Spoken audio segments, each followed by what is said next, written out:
section again. Today we're going to do a savoury recipe and we're going to use the ricotta cheese that we had last time we did in the series. So it is going to be a cherry tomato ricotta quiche.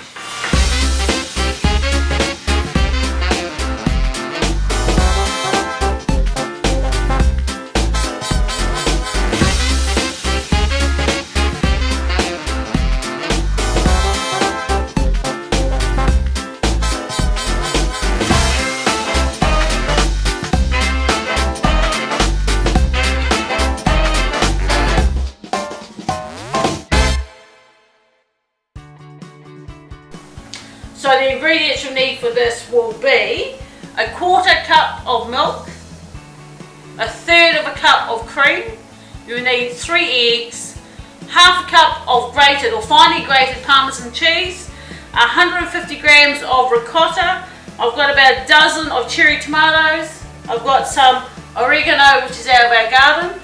Oh sorry, it's not oregano, it's marjoram. If you haven't got marjoram you can use oregano. Some oil, salt, pepper and the wholemeal savoury pastry we did a few lessons previously. So the first thing we're going to do is actually do the pastry part. I've got a quiche dish here which is about 20 centimetres, so I've sprayed and lined the bottom. So first thing we're going to do is actually roll the pastry out. And you'll need a little bit of flour, so just dust your bench, a little bit on the top. I'm just going to roll this out. You basically want to roll your pastry out so that it actually overlaps the actual tin itself. I'll show you the reason why. Alright, there you go. I think it's thin enough. As such, like that. So here we go.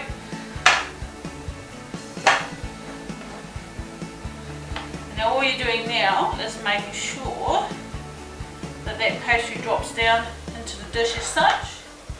I'm just going to cut around here and leave a slight edge. You'll see in a minute once I've cut all this away. And I'll explain to you in a minute why. Because this is going to be a savoury dish, we have to pre-cook the base first so that when you go and put your filling in, you don't have a really soggy, sort of a sogginess underneath your pastry. So see how I've left a little bit extra there, so I'm just going to drop that down a bit more and press it in.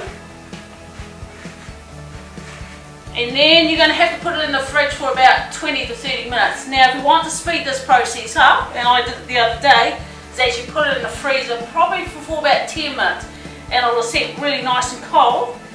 And before we put it in the oven, we'll trim it off, and then we're going to do what we call bake grinding. And you'll need to get yourself some weights. I'm going to use rice. I've been using that rice for quite a while. And we'll show you once it comes out of the freezer. Don't need to be too fussy at this stage because you can actually trim it up later on. So I'll just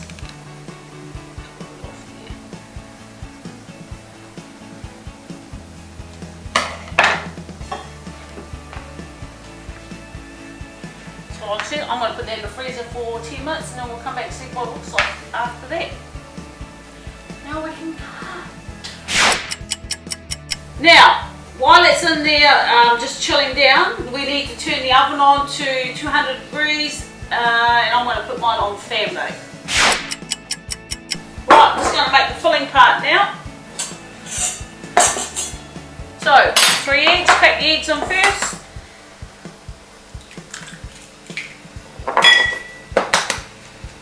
Oh, it's a real simple, easy put together. My quiches are pretty easy to put together. This is less complicated and just a few ingredients that make it taste really nice. So, I've got 1/4 cup of cream. And, oh sorry, it's not 1/4 cup of cream. Get it right, it's a 1/3 cup of cream, but it's a 1/4 cup of milk. Put that in. Give that a little bit of a whisk. I'm using a fork, it's a lot more easier.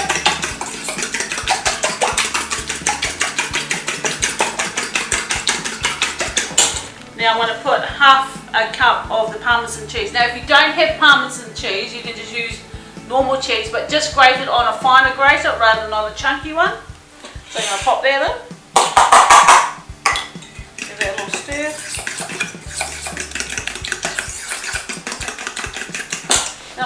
give it a little bit of salt and pepper.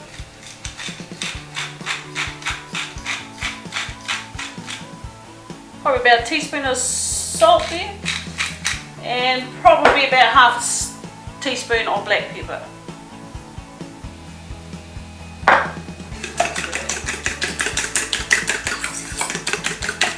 Put that to the side as such. Well, as such, just put it to the side. Now there's your tomatoes there, keep them whole. So what I'm going to do is just lightly oil those. And I'm using rice bran oil. Some people may not have that. If you just have pure vegetable oil or canola oil, that'll do. Don't need to go out and buy yourself a whole new olive oil and anything, but it is quite nice. I'll try and work in with one's budget. Give that a little swirl. Okay, and now it's good time to salt them. Oh, now just a reminder on ricotta. Now if you don't have ricotta cheese, you can actually use feta. Or if you want, you can do a blend of 50-50. A little bit of black pepper.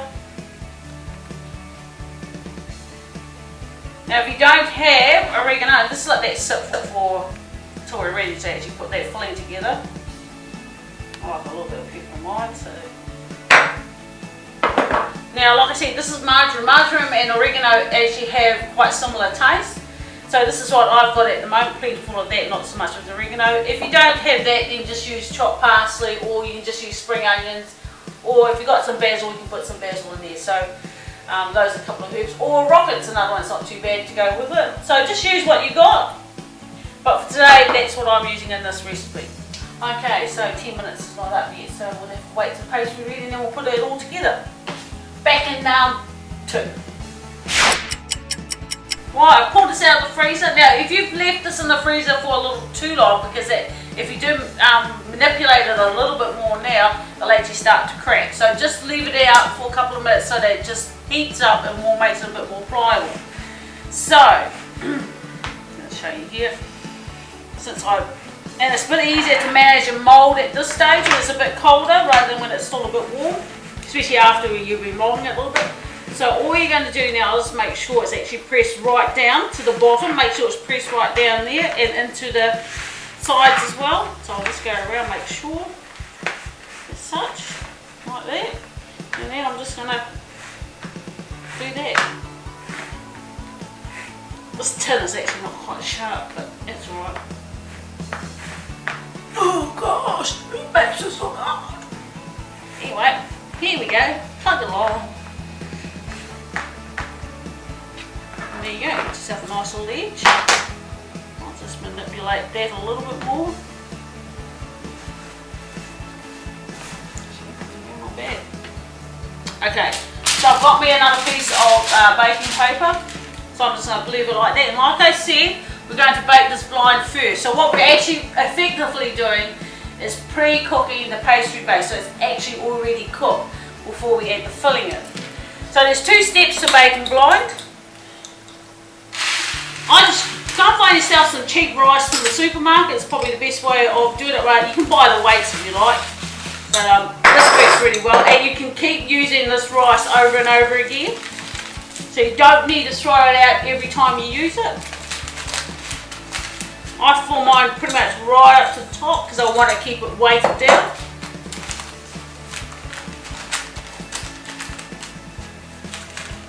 Okay, now I'm going to put that into the oven and I'm going to just see what it's like in 10 minutes and then do 5-minute intervals after that. So I'm going to put that in my preheated oven and I've got mine on fan bake, but bake will do, and I'm going to leave it at 200 degrees.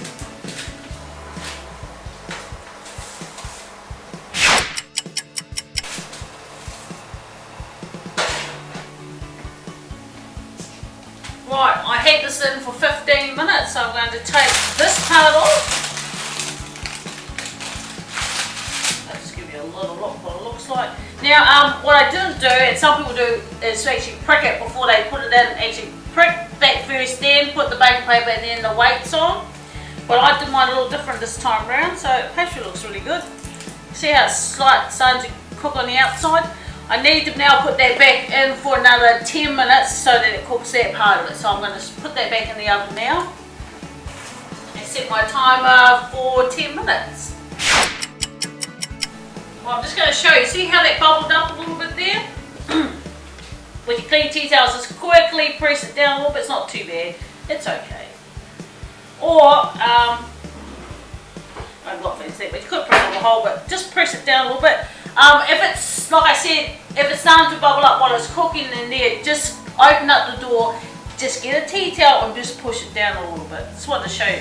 But it doesn't bubble up too much, but if you actually pricked it beforehand, it won't have that problem, or not as much.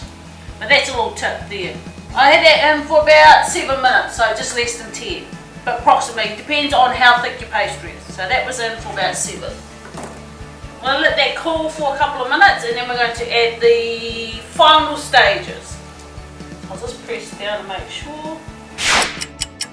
Right, that's been 5 minutes. Now turn your oven back down to 180. First thing to do is, I'm going to give that another whisk. And pour that in. Oops, better stop.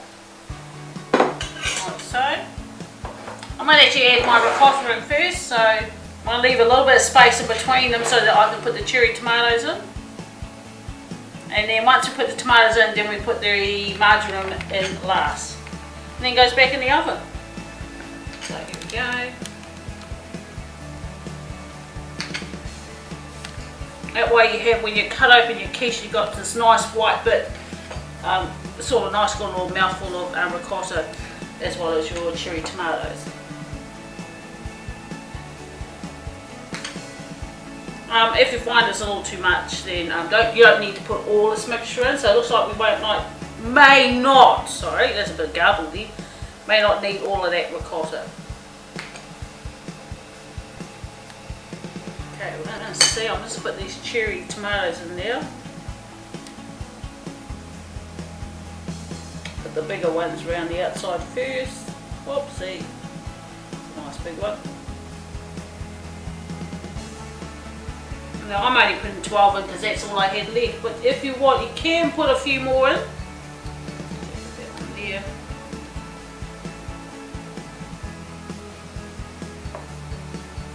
Okay, I thought this might happen.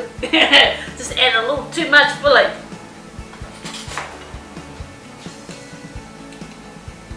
Just going to take some out. Tip there is don't fill the egg mixture up too high on your pastry, otherwise that's what's happened. But anyway, it's no great dramas, just get a spoon and spoon some of it out.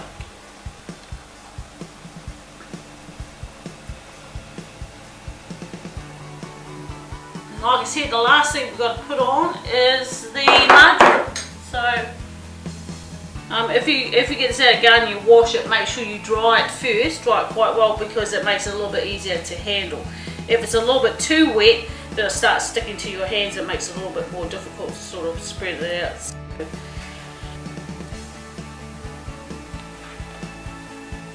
Now I've got to put this in the oven again at 180 like I said, and this should take about 15 to 20 minutes.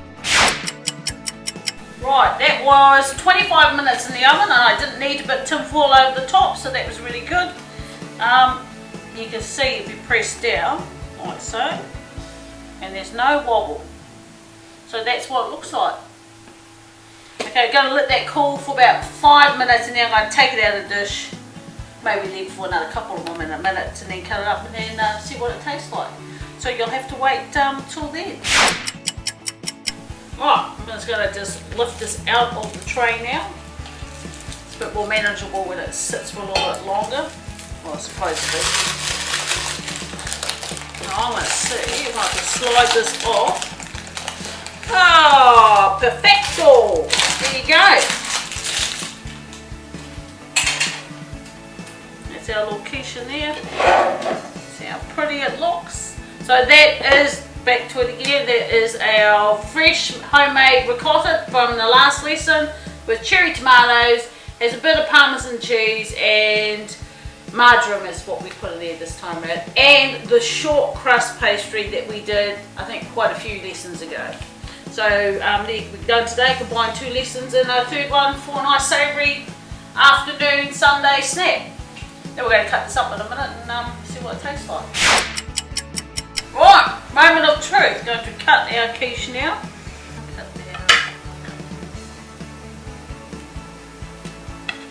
Okay, I'm just going to cut this in half. Since it's just two of us going to eat it this afternoon. Oopsie. Yeah, it should be on it. There you go, nice and soft.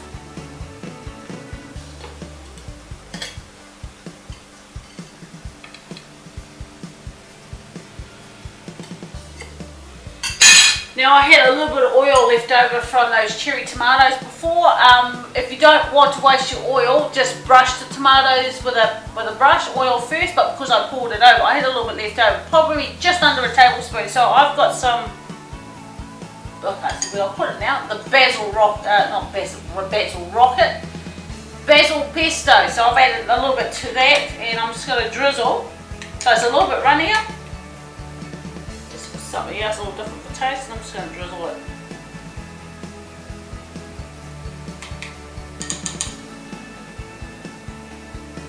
On our quiche.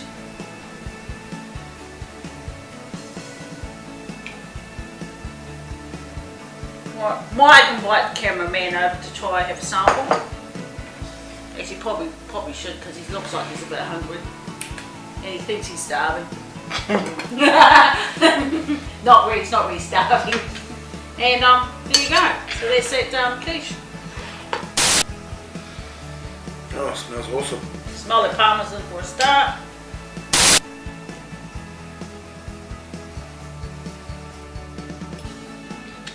And just the main thing with the quiche, that the base is cooked.